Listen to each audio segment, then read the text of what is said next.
In 2017, more than 200 million barrels of beer were sold in the United States. It is the most popular alcoholic drink in America and has been so for some time. And today, 19% of beer sales in the US are from smaller, local breweries. 9% more than only 10 years ago. This means there are more choices for beer lovers than ever before. When you find the right brew for you, it's easy to ask for another beer, please. So today is National Beer Day, and even more importantly, it is Idaho Craft Beer Month. And so in our first in a series of brewery visits, where we get to go to all these phenomenal breweries in Idaho and the Boise area, and all over the state, there was no place we wanted to be other than Powderhaus Brewing Company for our first one. We've known these people since they opened, love their beers, love the place. So won't you come into the house and meet some of the people?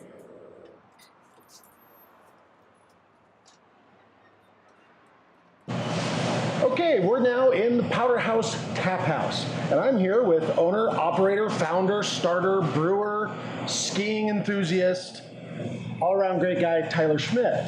And I was lucky enough to meet you guys when you first opened this place. That's right. How long ago was that? About 2.5 years ago. We opened November 3rd of 2015, so it's not quite 2.5, but feels like 4. That's how long we've been selling beer in the whole Valley area. 4 years selling beer. 2 years. 4 years is about how long since we started the business. Getting the building built, doors opened, 2.5 years. Okay. Now, you're a beer lover. This is so. You're a craft brewer, but this isn't the snobby, we've all got curly mustaches and all that. Nothing wrong with that. Curly Q mustaches are fine. But you were a beer lover. What made you go from beer lover to beer brewer? I guess having some semblance of a career could be made out of what I was doing, and beer being that it's something that's fun to share with other people. I think taking that to its maximum is starting a company and selling your own beer. Like any product, finding something you really like and going, hey, is there a gap in the market? Can I fill it? Oh yeah, absolutely. So that's what happened with Powderhouse. We had a really cool brand. We had some good beers, and we decided, heck, let's take it. Let's do it. So. They have some really cool beers. I remember the first beer I tried here was the Porter, which I absolutely adore. It's got a nice dry finish to it. It's got all those coffee and chocolate notes you're looking for in a porter, but it was different than other porters. We kept it light. We wanted to make sure that beer was something you could have two of if you wanted to. It didn't have to be a super chewy beer, but it had all those strong, robust flavors everyone likes in a great porter. So what is your favorite? Well, what was the one you first fell in love with, and has it changed? I've always been a big fan of export lagers. So our Prusik Pilsner, we're on probably our 3rd iteration of that beer. Started out, we used Cascade hops. We actually moved into Saz hop, which is a Czech style. So it's really like a Bohemian Pilsner now. Okay. Still all Idaho sourced. All the stuff we use comes from Idaho. I just love that kind of beer because it's a light beer, but you're not sacrificing all those bold flavors you get from something craft. No corn, no extracts, no rice. Everything we use is 2-row barley we get from Great Western Malting, which is also based in Idaho. That's awesome. Now, you guys are Idaho-based. Yes. You're native to Idaho? I'm not native. I'm actually a military brat, so I moved around quite a bit. I've lived here the past decade. My father was the wing commander at Mountain Home Air Force Base, late 90s. And this is also his first fighter squadron in 1972 when he left flight school, was at the Mountain Home Air Force Base. So it's come full circle 4 or 5 times. This is the closest place we had to home. So now consider this home, and I'm obviously not a native, but we employ a lot of natives. We've adopted you. You're a native. We're a native brewery. You're a native brewery. For sure. And it really has been a family affair. Your father's been heavily involved in this. Your mother's been heavily involved in this. Mm-hmm. How did that happen? It's one of those things that, there's been some press around, when we started, basically, they were like, mom and dad fulfill their kids' dream. We actually had a really cool brewery called Powderhouse years before this whole thing came out to be. And I was bringing it to a lot of investors. We were going to be basically a small nano pub kind of style deal. My father really wanted to have an Idaho-based family business, and we just put our heads together and we collaborated to come up with this whole thing. Now it's a family affair. My brother runs all of our distribution, and my dad sits in a room and does taxes all day. And we get to. That's a little different. At the end of the day, we produce a really great product, and I'm proud to say it's family. It is. So. Should be proud. I mean, and one thing I always love, it says it's on their website, and you can link on their website in the comments below this video. And I'm sure my wife, who's putting this all together, will have lovely buttons for you to push. But your father, I met him that first night. Your family's all been in this, but the concept on your website of Alpine inspired. Yes. You guys love the mountains, and Idaho has some of the most beautiful mountain territory in the entire United States.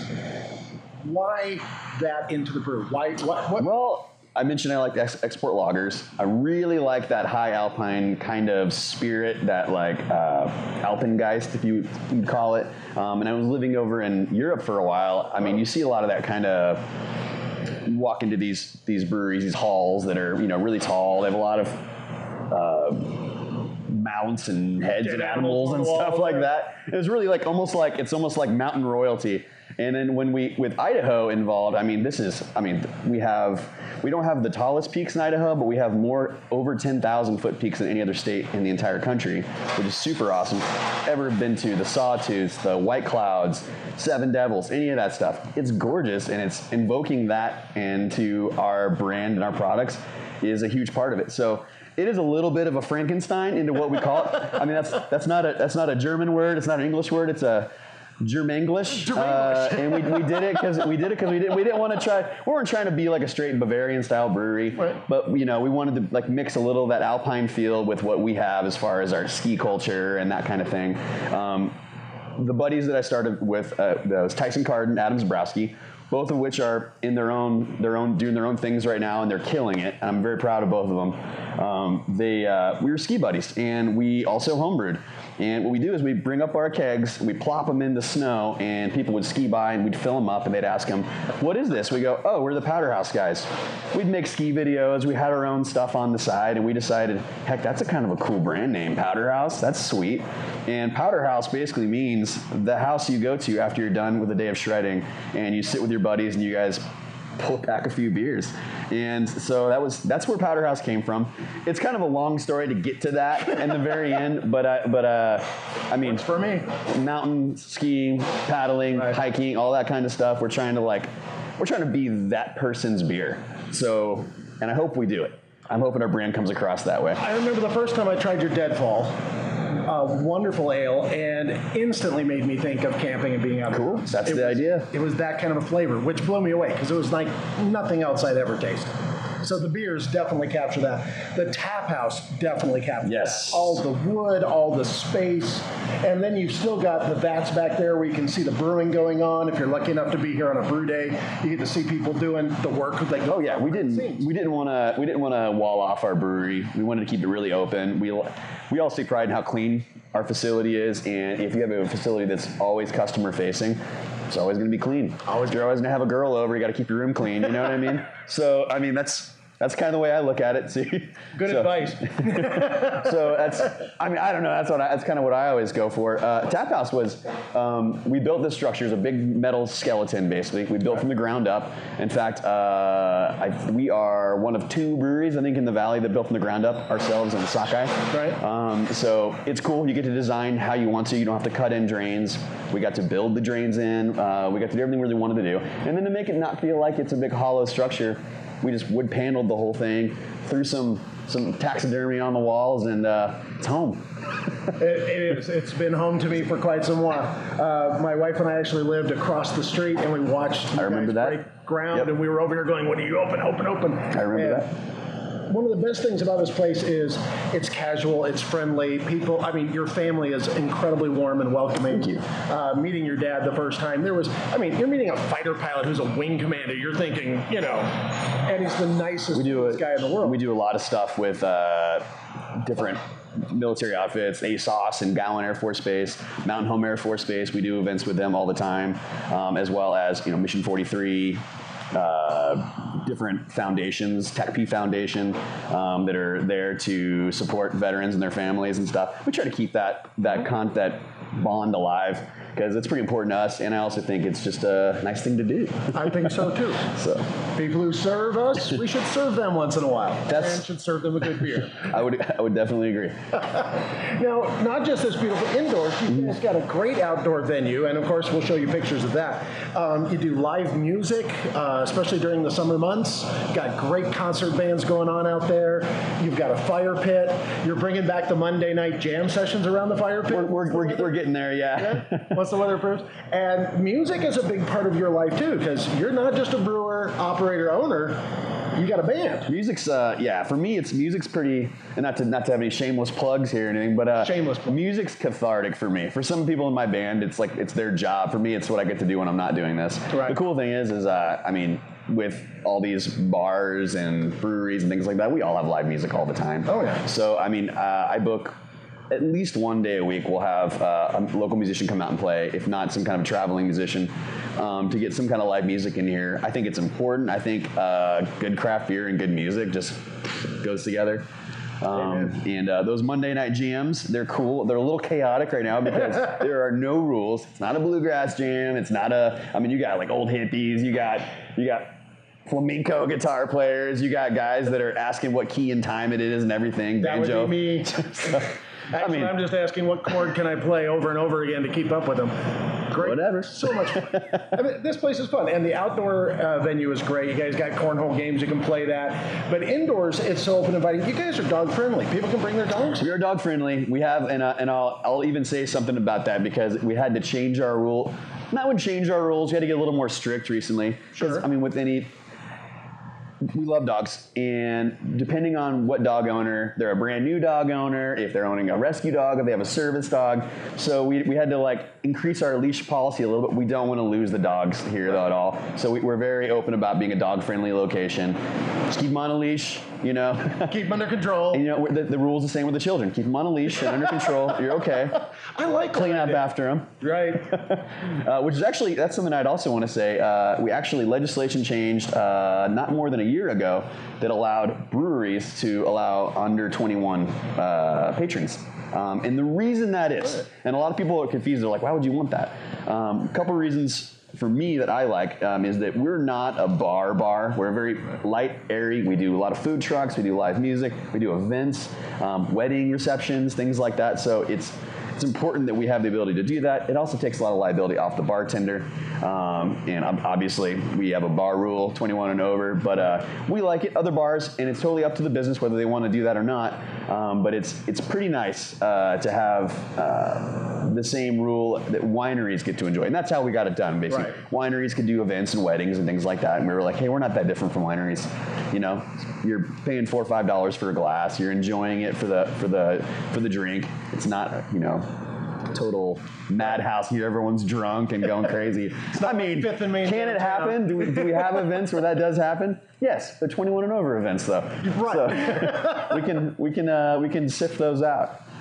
But a family can come down, hang out, have some great beers, food trucks out. Throw a blanket out on the grass and listen to music, let the kids play around. Yeah, absolutely. Bigfoot when he comes by on the creek. You can do it.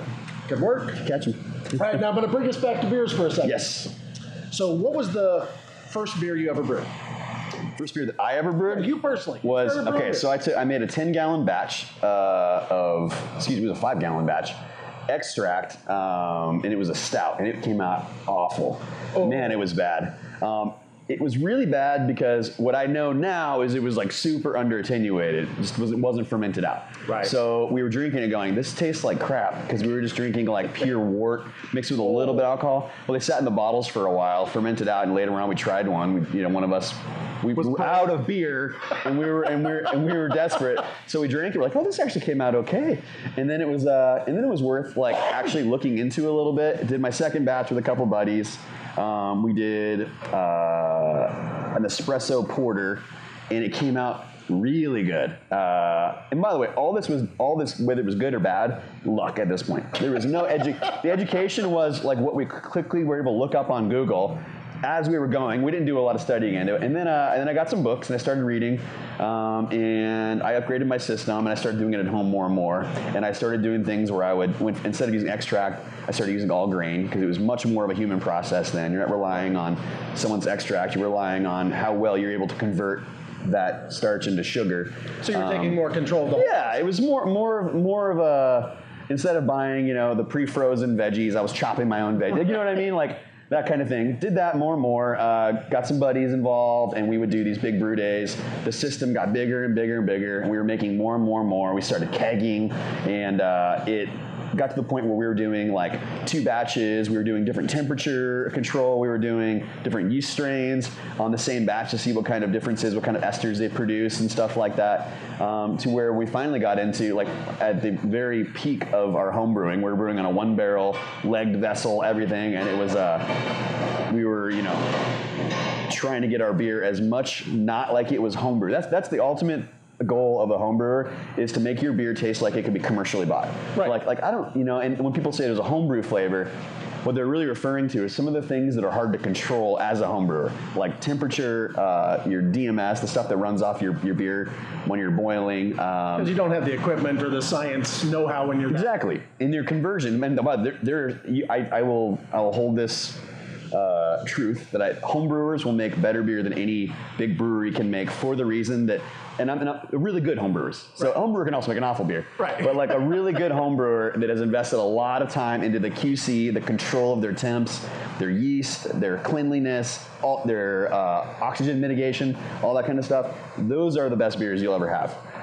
And then we, as we're trying to do these on a large scale, everything's automated, we're glycol chilled, everything is, we control our dissolved oxygen, which is basically the amount of oxygen that's actually in suspension, that we try to scrub out with CO2 and move it. We have QC equipment, very expensive QC equipment, that lets us know whether we've reached that before anything goes into a can or a bottle, and then we check it in after that. We pierce those things. QC is huge, and that's something I didn't know a whole lot about when I was as a home brewer.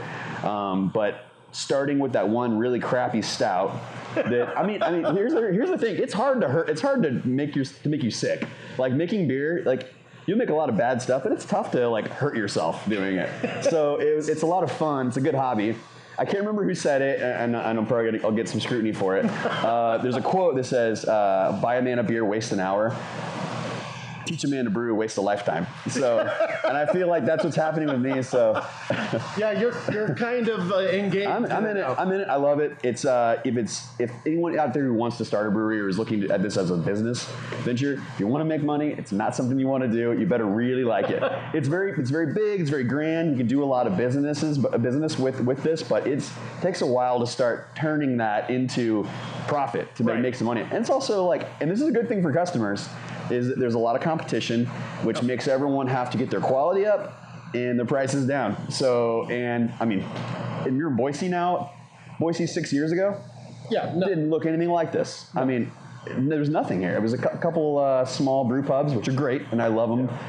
But now there's I want to say there's like 20 large distributing breweries in Boise, and there's something like 70 plus in the state. Yeah. Now we're going to keep going for a long time because exactly. So much great beer. And there's over 6,000 craft breweries in the United States. Yeah. Before Prohibition, there was about 4,000. After Prohibition, there was I think under 10. Yeah. So the big guys like Anheuser-Busch just everyone else is gone. Yeah. And so the oldest craft brewery, I think, being Anchor in San Francisco. Anchor Steam. Yeah. And they're kind of the original as far as that goes. But other than that, most of the old breweries are 80s breweries, late 70s, early 80s breweries. So it really is a golden age for people who love it is a golden age of beer, and it is now it's a whole, the landscape is crazy. It's crazy different. When we're not really even competing with European beers, they have purity laws and things like that, which, by the way, I mean, they have history. I mean, I'm not 1,000-year-old breweries, they're still operating, never stopped. So, but we do our best to maintain tradition, especially here at Powderhouse, to maintain tradition, but still innovate as we're going, because you got to keep that spark alive, Now, innovation does mean sometimes we try things that don't always work as well as we did. What's the weirdest brew you've made? Man, it's between two. Okay, so we did Radler, which really technically this isn't a beer. This is like a beer cocktail, but we kegged it. We did a Radler, and we extracted like a gallon of. So this is a 5-gallon keg we did, like a gallon of rhubarb juice out of our own rhubarb plants. Oh my God, what were you thinking? We made another 2 gallons of kombucha, and we did a rhubarb kombucha Radler with our house beer, and we entered into an Iron Brewer contest. That one was weird. That was weird. By far the weirdest, though, is on tap right now. It's called Gherkin Goza. Yes. A Goza is like a really light briny beer, a little bit of wheat, and oftentimes they'll also be tart because they're kettle soured or open fermented. Right. So we can do the kettle sour, and we use the brine that we made from our Boise Fry Company pickles, and we also made our own pickle brine and dumped it into a big 7-barrel batch. We got 15 barrels fermenting right now, so we decided to double it. It is cool. If you're a pickled lover, you really like it. If you're not a pickle lover, you'll probably hate it. I tried it. I thought it would be the best thing to pair with fish and chips or salmon. Fish would be great. We're doing a promotion with a whiskey company right now to do a shot of whiskey and a beer, and then the different bars are running promotions around it. Super successful. Some people won't touch it. The cool thing is, it's a great litmus test. You're like, pickle? No. Pickle? I'm interested. They're probably going to buy it. They're probably So we have that going on right now, and it's going great for Idaho Craft Brew Month, which is... That's right. April is Idaho Craft Brew Month. Yes. So all the craft breweries are going to be celebrating all month long. Yep. And speaking of celebrations, today is National Beer Day. Mm-hmm. What are you guys doing to celebrate? Well, we're brewing a batch of our best-selling beer. It's our house cream ale. We sell more than anything else we sell. Our idea was we were going to make our version of a domestic or an alternative. You want to drink a light beer, guilt-free, if you're a craft lover. Cool, we got that for you. It's a very low price point.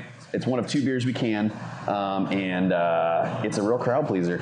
It is. Everybody loves the house beer, and it's an easy drinking beer, like a sessions beer. Absolutely. You just drink one after the other. Now, you said light beer. It's not a light beer. It's an ale, first of all. Right. And a lot of people are used to, when they drink their domestics, they're light lagers. Right. And lagers are bottom fermenting, longer term, lower flocculate, which basically means that it takes longer for the yeast to come out of suspension, but it allows you to ferment over a longer period of time. It gives you more of a refined, kind of crispy, mouthfeel kind of beer, like our Pilsners are a lager. We also do our Doppelbock. It's our only other lager we do. Schmitz and Grins. We're going to do, actually, can't tell you too much about it. We're doing a couple German export lagers for Oktoberfest this year. We're probably going to start lagering them in the next month or so. I'm not going to say any more than that. You'll see. We'll put some marketing out there for everybody to see. Already making me look forward to Oktoberfest. We're definitely looking forward to that. We did it big last year. We want to do it twice as big next year. Well, this year.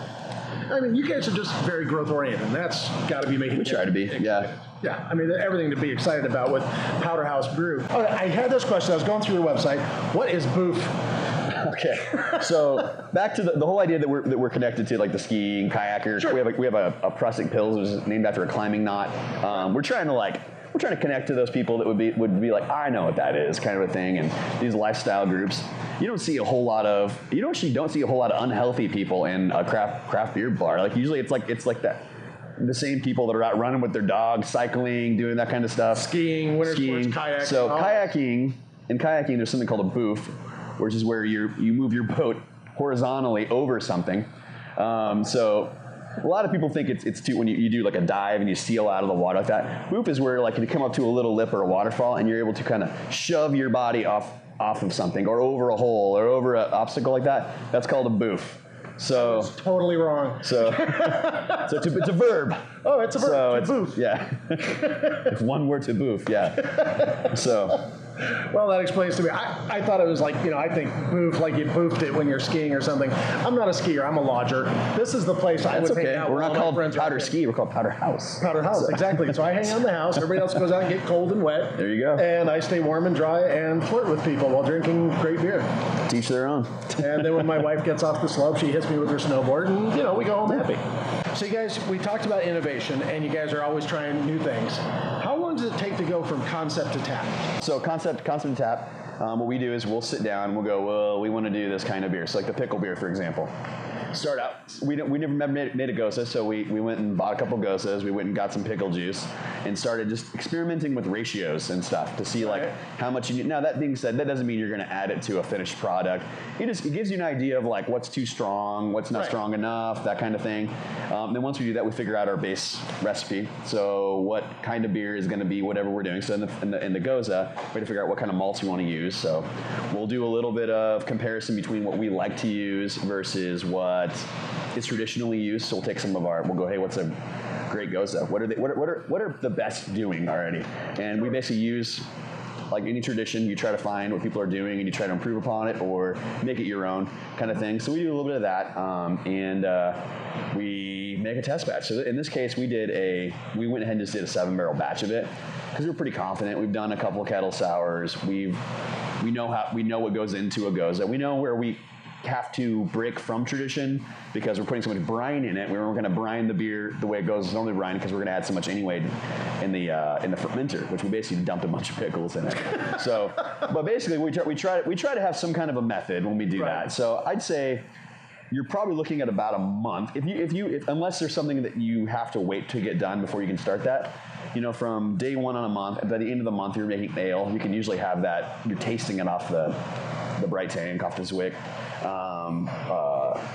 Some beers take a little longer than that. Some beers, they're the beers we first started with, we'll pull back on a little hop here and there to see if we can change where the IBUs are, make it a little bit more easy drinking, or maybe make it a little stronger, or maybe we'll add a extra 100 pounds of 2-row barley to try to bring the ABV up, or maybe we'll sparge a little longer and get a little higher volume. So we're always, or change which hop we're using. Maybe it gets you a little bit of aroma. So we are always doing little stuff like that. And we try to do it in a way that if you were to grab the old beer and the new beer off the shelf, you wouldn't go, oh, these are so different. To do it in a way that slowly and it changes the beer over time. Like our Pilsner over these 2.5 years or so, we slowly, every iteration, pulled back on something, changed a little something, and now we have something we're really proud of.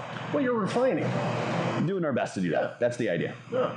I imagine there's been a few beers that you've gone through this process, and when you got to taste that first taste, it was like, nope, that didn't work. Yeah, and sometimes we'll do it in a way where like when we were doing that briny beer, like we add some brine, taste it. Okay, we could use more. We didn't want to go throw it all in at once. We want to you want to meter it and slowly put it in and find out where it tastes the best. Because you can't take it back out. Exactly. Yeah. Once it's in there. Yeah, and then sometimes it's just like, sometimes we've had to dump beers, like we'll get a beer that just didn't ferment out, or, it has an off flavor for whatever reason, or maybe we, like when we first started, we had a little issue with some of our equipment. We had some stuck mashes, so we ended up getting beers that were below target gravity. So we would do things like, try to add a little malt extract, but we get to the end of it and go, you know what, it's a good beer, but it's not the beer. So instead of letting it go to market, trying to control our public perception, we would just dump it. I mean, we're basically everything that we spend all the time, the labor, the malt, and all the stuff that went into it has to go down the drain.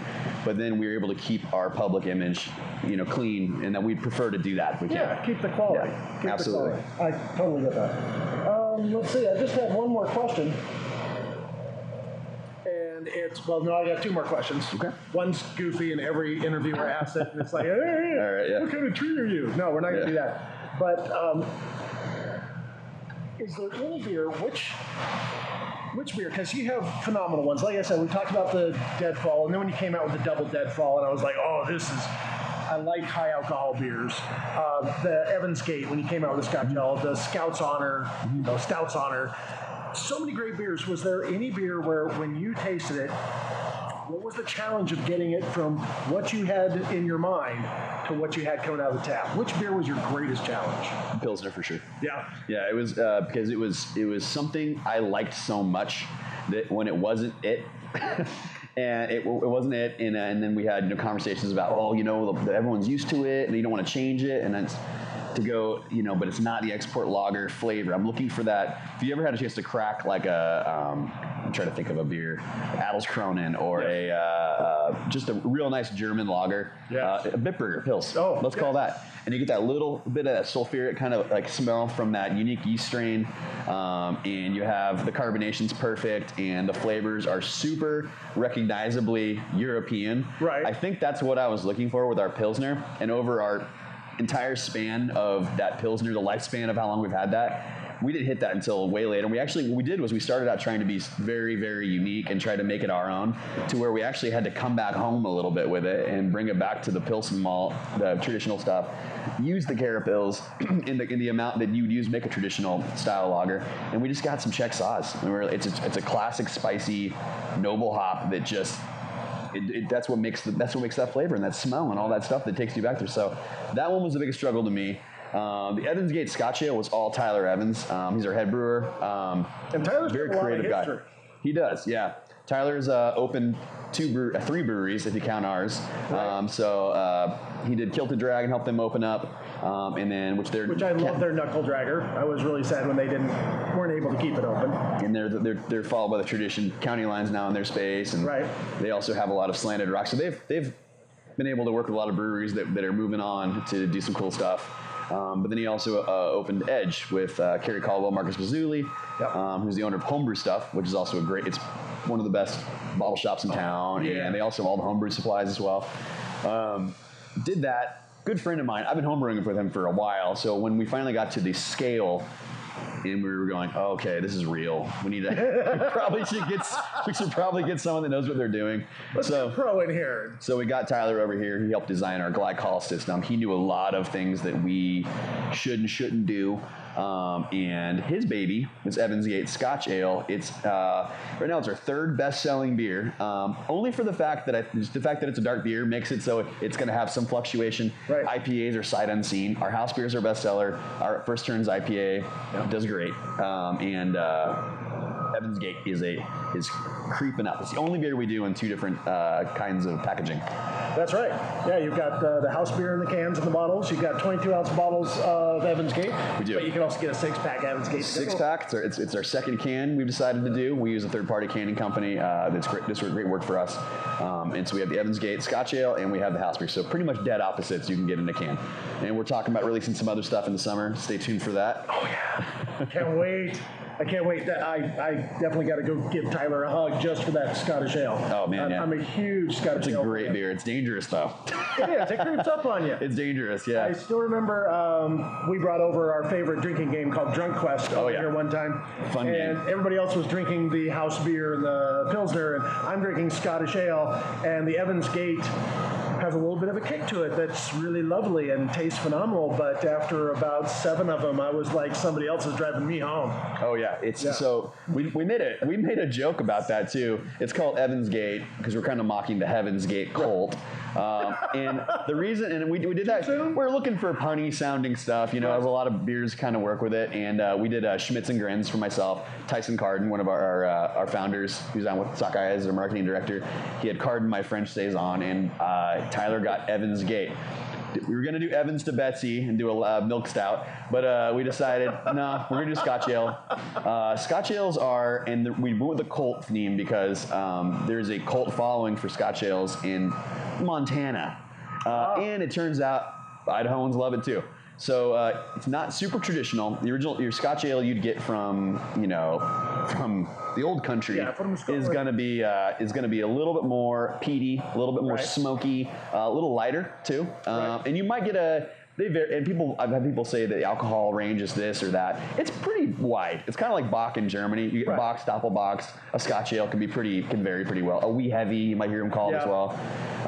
Ours is very Montana style, and we don't use smoked malt, but we use a big helping of brown sugar. Which gives you some of that molasses kind of you can taste that caramelization. We use some dark malt, but we try to avoid it being roasty. So it's a very dark beer, but it drinks not like a dark beer. No. It's very mild, not too sweet. And a lot of people, when I tell them brown sugar, they're like, oh, is it going to be like syrup?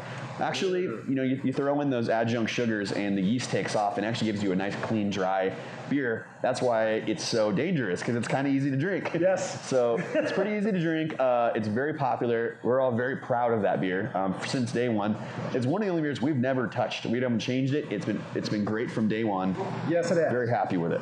My wife and I had a keg of it at our wedding, and it was gone way before the partying was finished because everybody loved it, including the people who said, "Oh, I don't like dark beers." It's not a dark beer. It's a Scottish ale. It's the one I bring. It's house beer and that one. That's why we put them in cans, because you can bring them any party. Someone's going to be into it.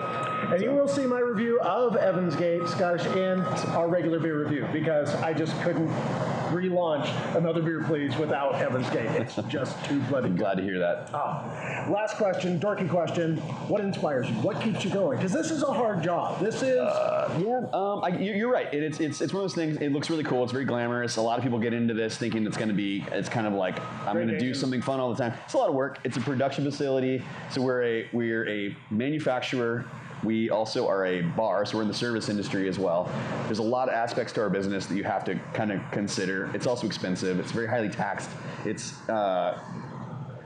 controlled. I'm a business major, and when I first found out that we have to price post all of our prices, and you can't strategically do that kind of stuff, it was kind of like, ooh, kind of takes the wind out of your sails. What keeps the wind in the sails is the fact that you're making something, putting on the shelf, you're proud of it, and it's your canvas, and it's, to be honest, at the end of the day, I'm not behind a desk. I mean, no, I'm behind a desk sometimes, but on days like today, should we go grab your dad and talk about taxes again? No one's pissed off when you walk in and try to sell them beer. Right. It makes you happy. It's the great equalizer. The Colt Revolver is a great equalizer, but also so is a beer. You got the investment banker sitting next to the dude that just got done sump pumping someone's septic tank, and $4 to $5 is about what you're going to see for a beer, even a good craft beer. So that's why I do it. It's a really cool product, and I'm very proud to say it's ours. And I'm working with my family as well. Yep. And you should be proud. They're great beers. Now you get two guys named Tyler together, you're going to have something explosive. Get it? TNT? Dad joke. Anyway, from the first day we met you guys, it's the family that keeps bringing us back, and the beer is just phenomenal. It just keeps getting better and better with every new thing you try, and I can't tell you how happy and honored I am to make this our first brewery visit. Awesome. And I guarantee you folks, you come to the Powderhouse, there's going to be one thing you're going to say over and over and over again. Can I have another beer, please? Thank you, Tyler. Appreciate it. See you soon.